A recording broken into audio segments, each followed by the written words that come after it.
What's up, everybody? So we are back with another video. If you can't tell by the title, this is my third trimester update. Currently I am 38 weeks and 2 days, so I have about a good week and a half until my due date. I wanted to film this video way closer towards my due date, so I'm actually glad that I'm able to make it to the 38 week mark. But this update is pretty much from the weeks falling within 28 up until birth, or as they like to say, 40 weeks.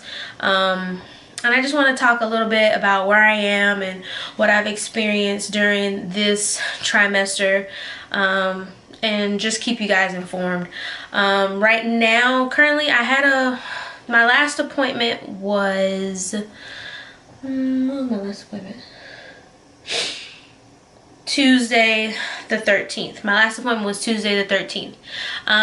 From that appointment, they checked my cervix. I am currently 1 centimeter dilated. I could be more by now, but I'm 1 centimeter dilated, and the doctor said I was roughly about 70% effaced, or that's how thin my cervix is getting. For those of you who didn't know what effaced meant, you have to be all the way to 100% effaced before you, I guess, go into labor or start pushing, I guess. And you have to be dilated to at least 5 centimeters before they can admit you. So I got 4 more centimeters to go according to that appointment that I had on Tuesday. My next appointment is Monday the 19th. I'm not sure what they're gonna say. Personally, I think they're gonna keep me. I wouldn't be surprised if I don't get to go home Monday.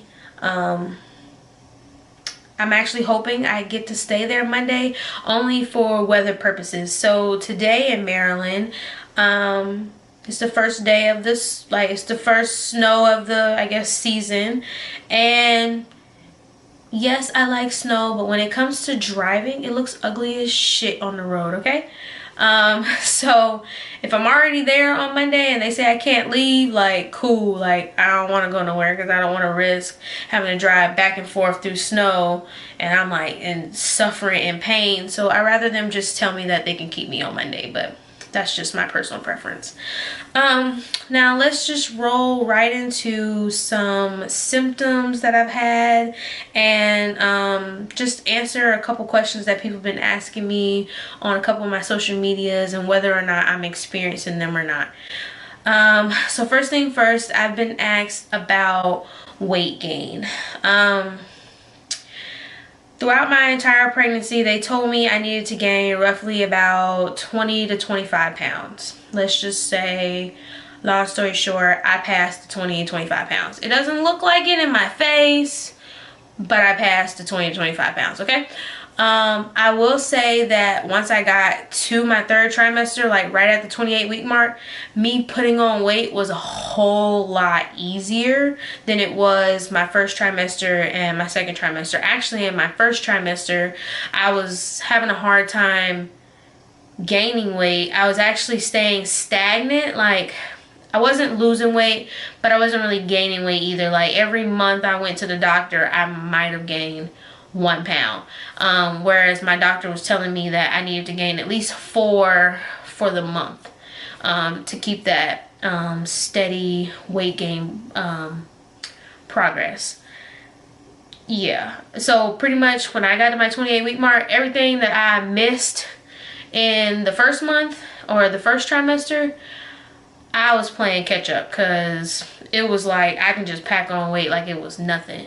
I don't know how.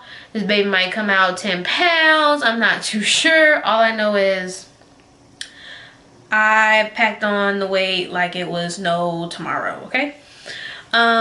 Next question was about fetal movement. So roughly once you get to your 30 weeks mark, they recommend that you start doing a kick counter. I personally felt like, and this is a blessing, I felt like I didn't need to do a kick counter. He moves all the time. All the time. It was only probably one day where he didn't move when he normally would move, which kind of had put me in a little scare. But then like 2 hours after the fact that I was like, okay, this is kind of nerve-wracking. Like, where's my morning kick that I always get every morning? Like a couple hours later, he was right there, like just going at it.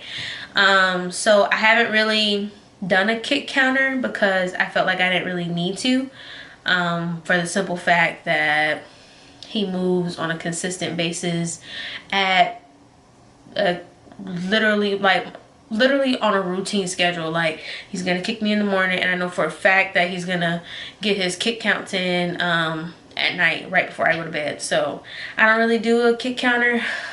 So there's that. Leaky breast. No, I have not experienced a leaky breast. Now, there are some people that I work with that are saying that they're already leaking, and which mind boggles me because she's way earlier than I am. She's like at her 23rd week, so she's still within her second trimester, and she's already leaking. I'm not too worried about it because I still feel like once my baby comes, the milk will flow. After, you know, because once you give birth, you have colostrum, and then eventually after the 3rd or 4th day or something like that, I think I read, your constant milk will start to flow. So I'm not rushing my milk to come in so soon, especially not now, because why do I need leaky breasts now? I don't need it because I don't need to store up the milk right now, so I'm okay. But no, I do not have leaky breasts. Bladder control. I personally, I'm gonna say I have pretty good bladder control. I have not peed on well, I take that back. I peed on myself once, but that was by accident. I was laying in the bed, I started laughing, and a little driplet fell out, and then I had to run to the bathroom. That's pretty much it. I can't really say I have bladder issues, but I can definitely feel when he kicks my bladder, it's like, oh shit, gotta go to the bathroom like now. Because if I don't, I might pee on myself, but I always make it to the bathroom. So I say I've got pretty good bladder control, but that's just me. Back aches. Let's talk about back aches. So I have always been a stomach sleeper. Like, I literally sleep on my face. Obviously, I can't do that now. I have a stomach that I have to worry about and a baby inside of it that I don't want to smush. So I have to sleep on my sides, which in my opinion puts a lot of pressure on my spine and on my hips. Pregnancy pillows don't work for me. I've tried. I bought like 3 different kinds. I don't like them. They make me feel claustrophobic. I just don't like them. And I get heat sweats in the middle of the night, so all that extra stuff around me, I just don't like it. So pregnancy pillows don't work. I feel like I wouldn't have as much backache if I could, 1, lay on my back, or 2, lay on my stomach.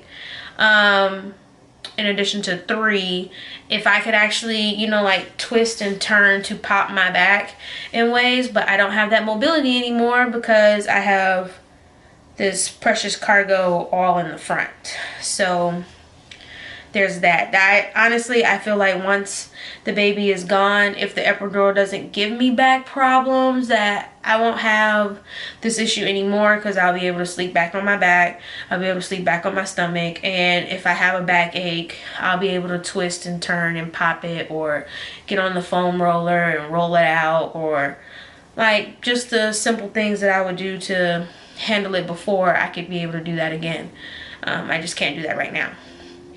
As far as stretch marks go, currently today, I do not have any stretch marks on my stomach. However, I do have some stretch marks going along the sides of my hips and a little bit on my thighs.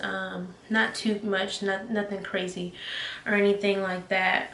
But that's all I have for stretch marks. Did I do anything to prevent it? No.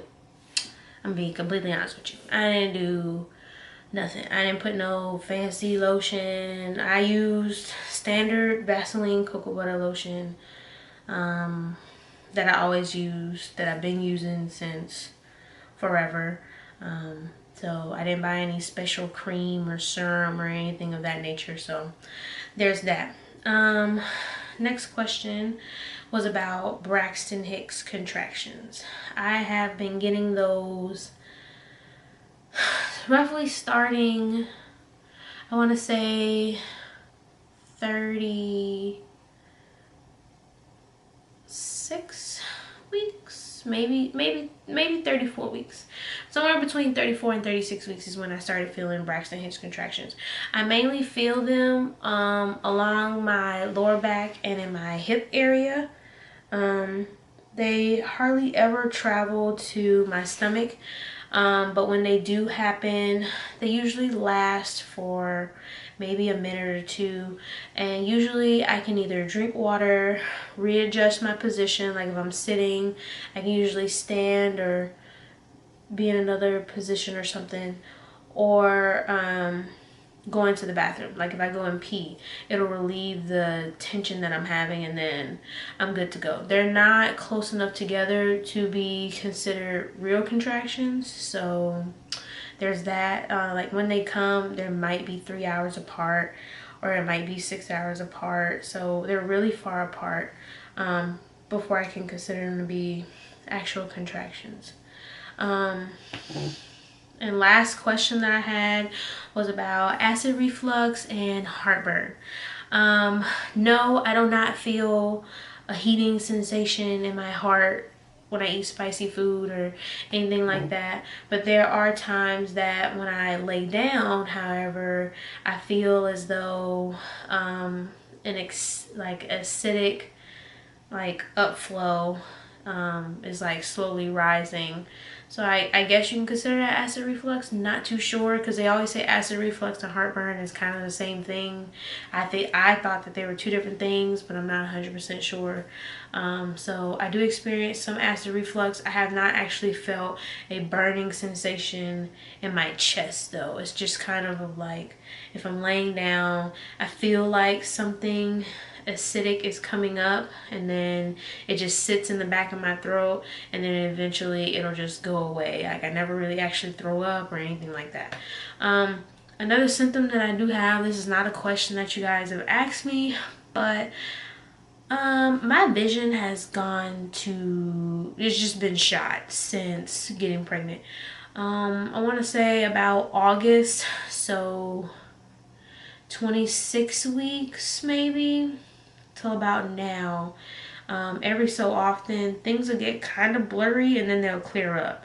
So my vision is getting blurred, but I'm not suitable for preeclampsia because I don't fit in any of the other symptoms that preeclampsia can give you. So there's that. But there's not really much to keep you guys updated on, because this pregnancy for me has honestly, it's been a really smooth process. The only hiccup I've had was with the glucose test. That was the only test that's come back and it had failed, and I had to retake it. But again, even with that, even with the retake, it ended up coming back fine. There was nothing wrong with me. So this pregnancy has been smooth sailing up until literally until I go into labor. The next video I plan on doing, not too sure when I'll be able to get it out, because again, don't know how much longer I got left. This little boy's cooking in the oven. So I do have more video ideas on the way. I just don't know how soon I'll be able to get these videos out to you guys. With that being said, if you have any video suggestions or things that you would like to see it come the near future when I do get the chance to record again, leave the comments down below. I do respond to all comments, so you guys please leave comments down below. Give this video a thumbs up if you like it, and don't forget to hit that subscribe button for me. And I will see you guys hopefully with baby boy in my arms. So I'll see you guys later. Bye.